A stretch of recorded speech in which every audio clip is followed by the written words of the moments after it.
खैबर पख्तूनख्वा हुकूमत ने रोटी की कीमत में 5 रुपये कमी का ऐलान कर दिया। 100 ग्राम रोटी की कीमत 15 रुपये जबकि 200 ग्राम की कीमत 30 रुपये कर दी गई।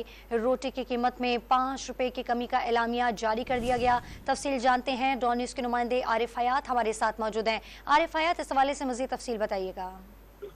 जी बिल्कुल, जो फाइन आटा है उसकी कीमतों में कमी हुई लेकिन रोटी की कीमत कम नहीं हुई थी। तो आज जो है तो खैबर पख्तूनख्वा हुकूमत ने फैसला किया कि जो 20 रुपए वाली रोटी थी तो उसकी कीमत में 5 रुपए कमी का ऐलान कर दिया, यानी 15 रुपए होगी। यानी 100 ग्राम की रोटी की कीमत 15 रुपए होगी जबकि जो 200 ग्राम की रोटी है तो उसकी कीमत 30 रुपए होगी।